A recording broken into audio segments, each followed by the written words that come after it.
Hola, ¿qué tal hermanos? Luz y Sal, sean bienvenidos a las lecciones de segundo grado de Escuela de Pastoral.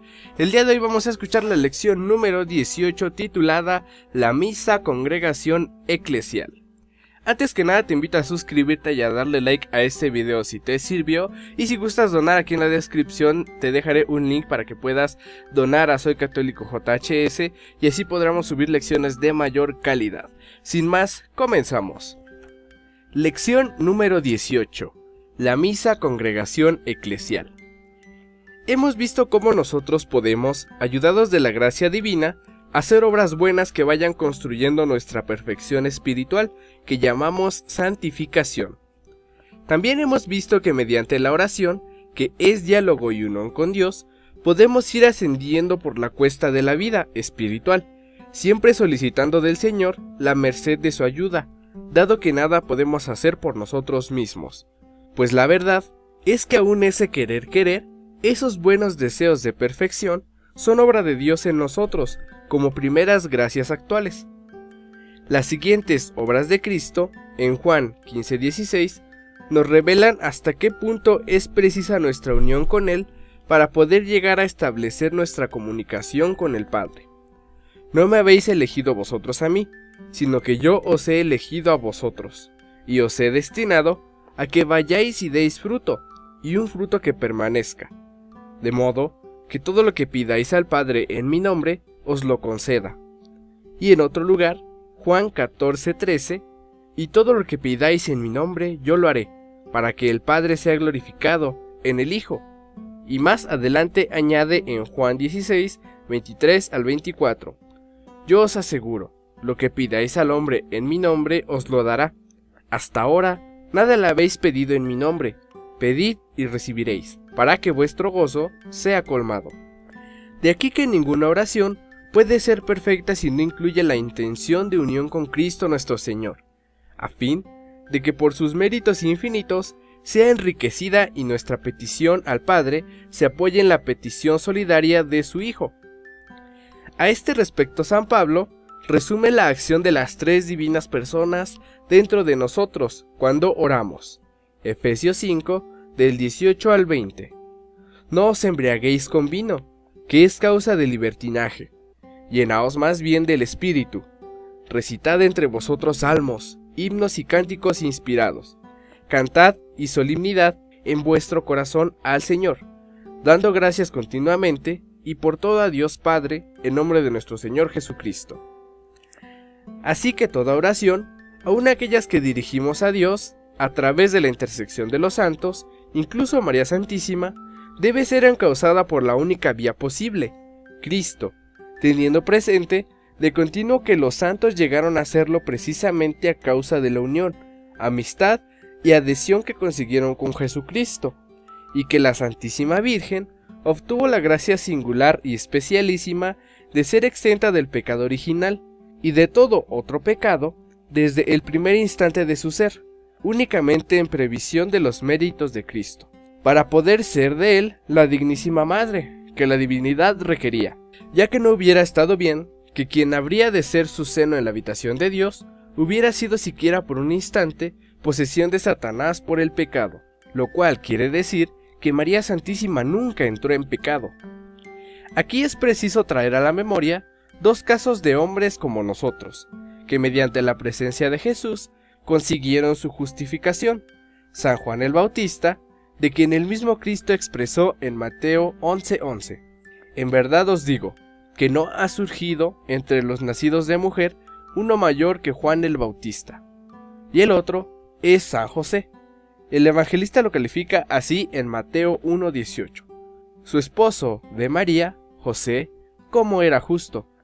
San Juan fue justificado por Jesús en el vientre mismo de su madre, Santa Isabel, cuando la Santísima Virgen la visitó estando ella ya encinta del Señor. Lucas 1:44. Porque apenas llegó a mis oídos la voz de tu saludo, saltó de gozo el niño en mi seno. Por su parte, San José debió recibir gracias especialísimas para dar cumplimiento a su misión de padre, que debía aparecer ante el mundo durante la infancia de Jesús. Todos los santos, pues, criaturas de Dios, han recibido su justificación por los medios de Cristo, y si de verdad los veneramos, lo primero para nosotros es admirarles en su unión con Cristo. Si toda oración nuestra debe ser hecha al Padre a través de Jesús, ninguna alcanzará más excelencia que aquella que hagamos participando en la celebración del santo sacrificio de la misa. La Santa Misa, llamada también la celebración eucarística o simplemente Eucaristía, es el sacrificio de Cristo hecho presente y perpetuado por su propio ofrecimiento al Padre que Jesús renueva día a día sobre toda la faz de la tierra, ofreciéndose nuevamente por nosotros, en calidad de única y excelente víctima. La misa es el mismo sacrificio de Jesús hecho el Viernes Santo en la cruz, porque es ofrecido al mismo Dios en la persona del Padre. Es el mismo sacerdote eterno Jesucristo quien lo ofrece. Es la misma víctima inmaculada, Jesucristo, la ofrecida e inmolada. Es el mismo fin por el que se ofrece e inmola, la salvación de todos los hombres. Con todo, siendo la renovación del mismo sacrificio, la forma de la celebración del santo sacrificio ahora es distinta en la Eucaristía de como fue en la cruz, por las siguientes razones. La persona del Padre, el Viernes Santo, era Dios ofendido, que debía ser satisfecho por la injuria del pecado. Hoy es el Padre amorosísimo que acepta con agrado esta renovación. Nuestro sacerdote eterno Jesucristo hoy se vale de la persona de su ministro, sus manos, sus labios, su voz para llevar a cabo el sacrificio. La víctima santa e inmaculada hoy es ofrecida e inmolada de manera incruenta, es decir, sin derramamiento de sangre, pero realmente como lo fue en la cruz. La presencia de Jesús en la cruz era sensible, o sea, perceptible por medio de los sentidos. Se le veía, se le oía, en tanto que en la Santa Misa su presencia es mística, esto es misteriosa, obedece al misterio, pues no podemos entenderla, y también es sacramental, ya que esa presencia se realiza por las apariencias perceptibles del Santísimo Sacramento, lo cual son el pan, el vino y la sangre. El derramamiento de sangre que hubo en la cruz hoy es significado por medio de la separación del cuerpo y la sangre del Señor, por lo que en el altar aparecen separadas las consagraciones del pan y el vino. La Santa Misa es el sacramento de la Eucaristía que el Señor nos dejó en el último y extremo de su amor, para que teniendo que irse y dejarnos por su pasión y muerte, pudiera al mismo tiempo quedarse con nosotros. Juan, capítulo 1, versículo 1. Antes de la fiesta de la Pascua, sabiendo Jesús que había llegado su hora de pasar de este mundo al Padre, habiendo amado a los suyos que están en el mundo, los amó hasta el extremo. Este quedarse con nosotros eucarísticamente lo realizó con el más profundo deseo. Lucas capítulo 22, versículo 15. Con ansia he deseado comer esta Pascua con vosotros antes de padecer. Y quiso que esto se perpetuara a través de los siglos, a fin de que todos los que en él creyeran pudieran gozar de su presencia sacramental, del santo sacrificio y de su alimentación eucarística, ya que no se dio únicamente a los que entonces creyeron de él, sino a todos los creyentes de todos los tiempos, y así les dice con énfasis para que se les atienda. En Juan, capítulo 6, versículos del 53 al 58. En verdad os digo, si no os coméis la carne del Hijo del Hombre, y no bebéis su sangre, no tenéis vida en vosotros. El que come mi carne y bebe mi sangre, tiene vida eterna, y yo le resucitaré el último día. El que come mi carne y bebe mi sangre, permanece en mí y yo en él. Lo mismo que me ha enviado el Padre que vive en mí y yo en él. Lo mismo que me ha enviado mi Padre que vive, y yo vivo por el Padre. También el que me coma vivirá en mí. Este es el pan que ha bajado del cielo, no como el que comieron vuestros padres y murieron. El que coma de este pan vivirá para siempre. Para llevar a cabo esta perpetuación del santo sacrificio eucarístico, instituye el sacerdocio, concediendo a los apóstoles la facultad de consagrar el pan y el vino, de modo que las palabras que ellos pronuncian se realice también la transubstanciación del pan por el cuerpo y del vino por la sangre del mismo Señor. Transubstanciación es el cambio de la sustancia del pan y el vino por el cuerpo y la sangre de Cristo Santísimo. No de otro modo habría sido posible, tras la partida del Señor Jesús, que los cristianos pudiéramos a través de los siglos recibir la Sagrada Eucaristía, tan necesaria para ellos según las palabras de Cristo. Así se instituye la economía del sacramento. Primer libro de Corintios, capítulo 11, versículos del 23 al 29. Dice San Pablo: Porque yo recibí del Señor lo que os he transmitido,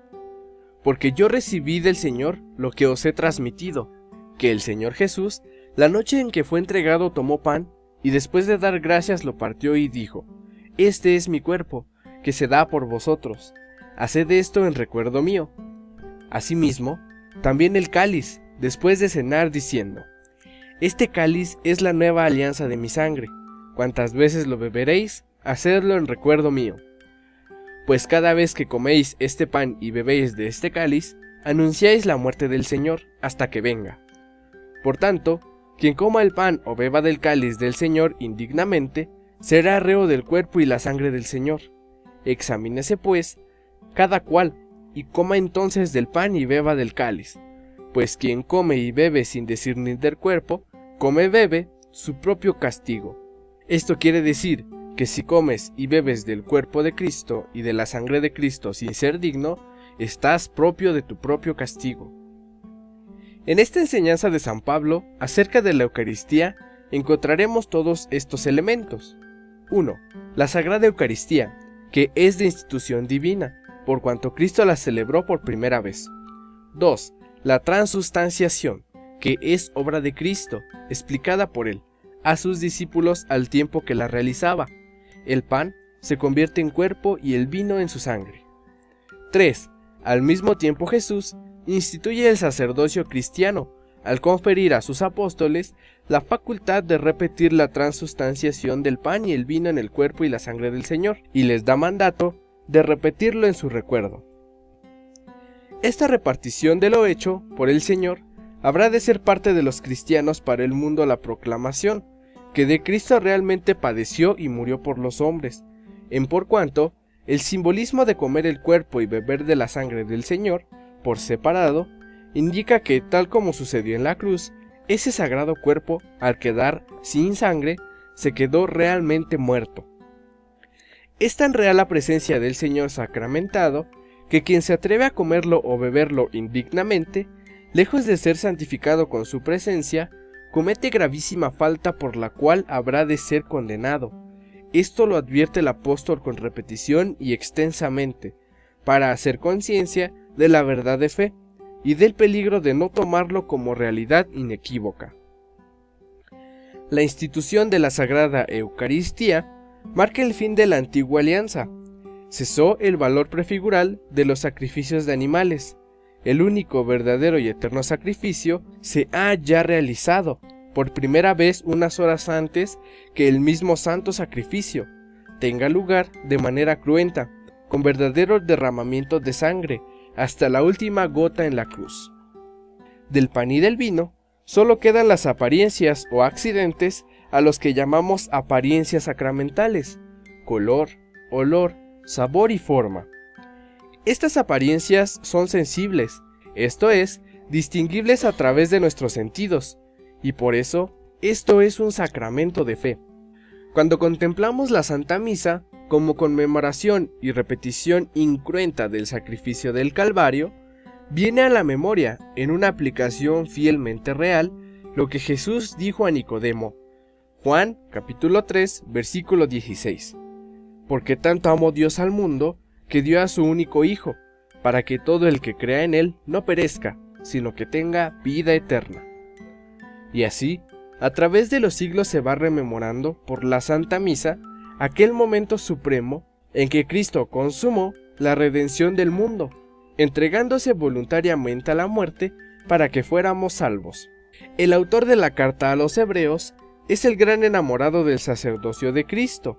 Así nos habla largamente de él en comparación de la religión de Moisés y la antigua alianza. Toda la economía de la antigua alianza se sustenta sobre dos polos, el sacerdocio de Aarón y la ley de Moisés.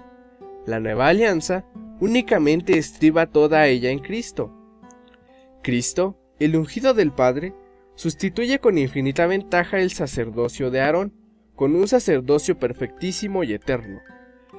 El espíritu de su doctrina deja muy atrás el cumplimiento literal de la ley. Su sacrificio anula los sacrificios de toros, ovejas y cabritos, que siendo figuras, no podían con su sangre borrar los pecados. La única sangre era la sangre de Cristo. Hebreos capítulo 10, del 11 al 18.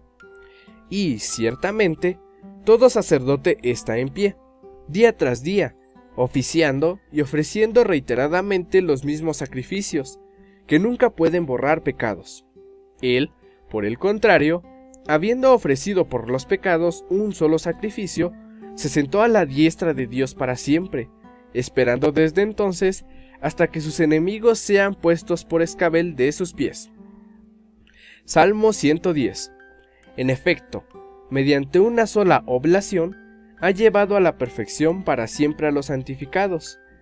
También el Espíritu Santo nos da testimonio de ello, porque después de haber dicho, esta alianza es la que pactaré con ellos después de aquellos días, dice el Señor. Pondré mis leyes en sus corazones y en su mente las grabaré. Añade, y de sus pecados e inequidades no me acordaré ya. Ahora bien, donde hay remisión de estas cosas, ya no hay oblación por el pecado. Aquí va a aludir el autor al sacerdocio eterno de Jesús, demostrando en ello la superioridad sobre el antiguo sacerdocio. Hebreos capítulo 7, versículos del 20 al 25. Y por cuanto no fue sin juramento, pues los otros hechos fueron sacerdotes sin juramento, mientras éste lo fue, bajo juramento por aquel que le dijo, juró el Señor, y no se arrepentirá, tú eres sacerdote para siempre. Salmo 110.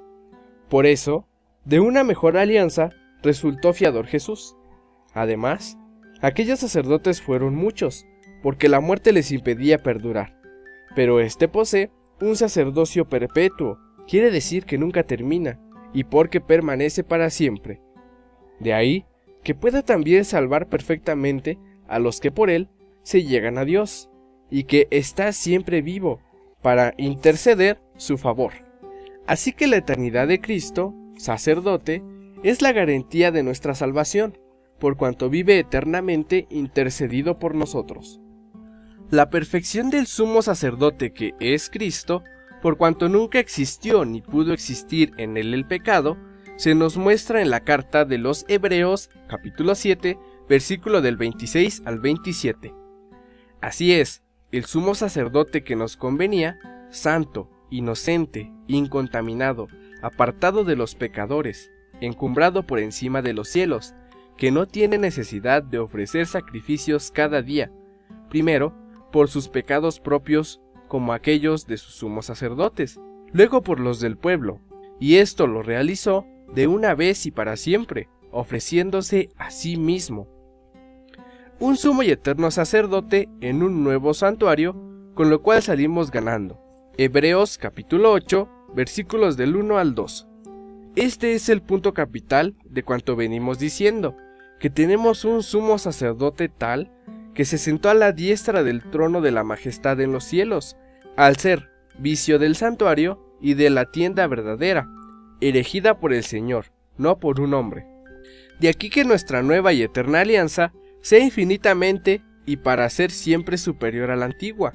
Hebreos capítulo 8, versículos 6 al 9.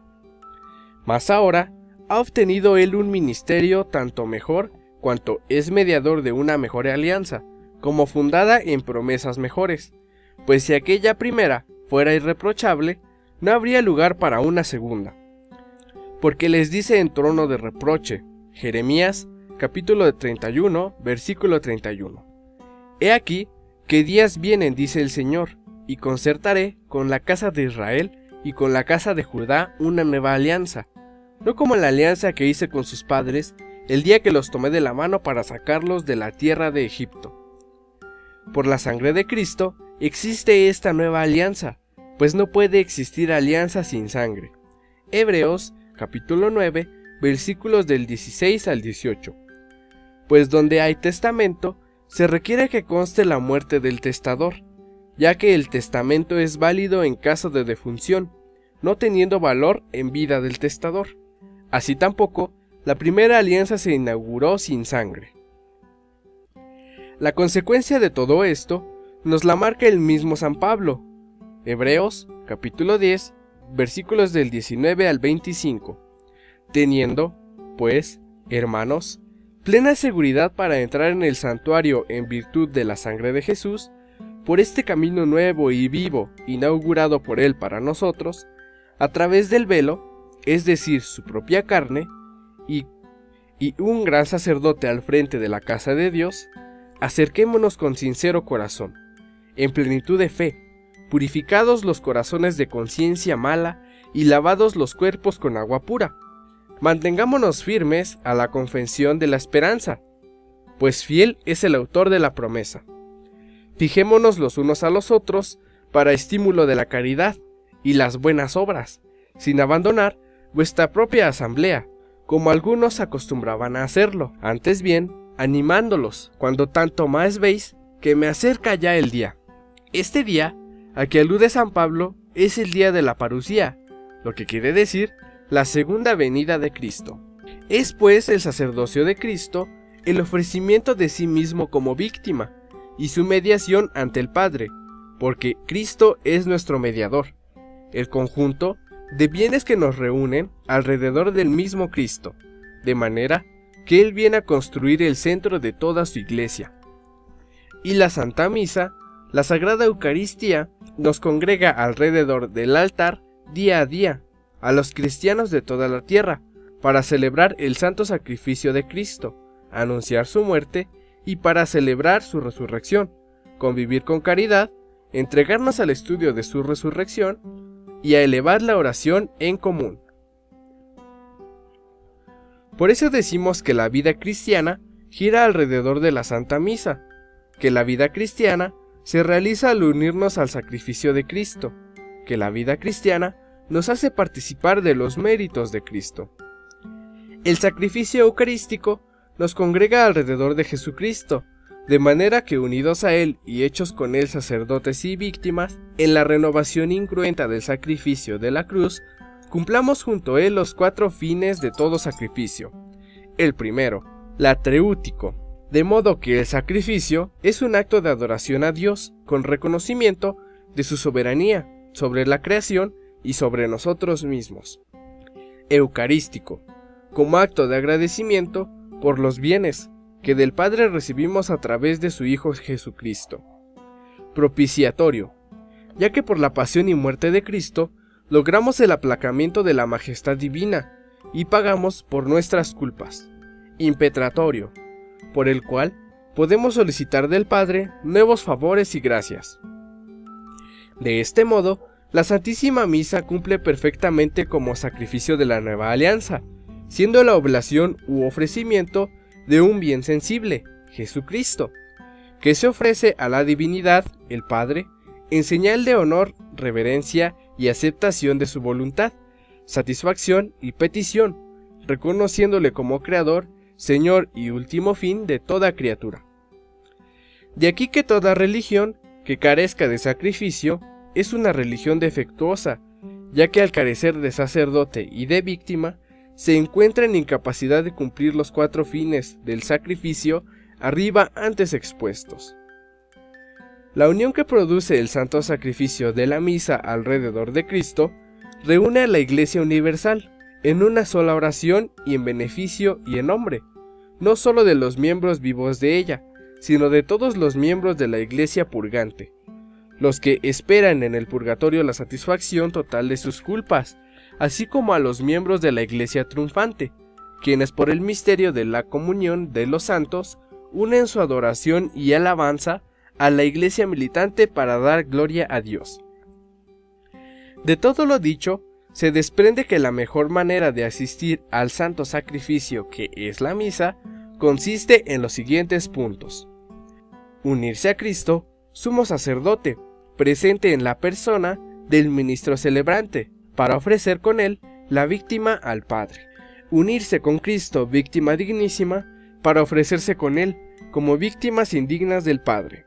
Tener durante la celebración del sacrificio eucarístico la reflexión del sacrificio de la cruz, en que por la pasión y muerte del Señor fuimos redimidos, así como el hecho central de la resurrección del Señor, por cuyos misterios hemos muerto en pecado y hemos resucitado con Cristo.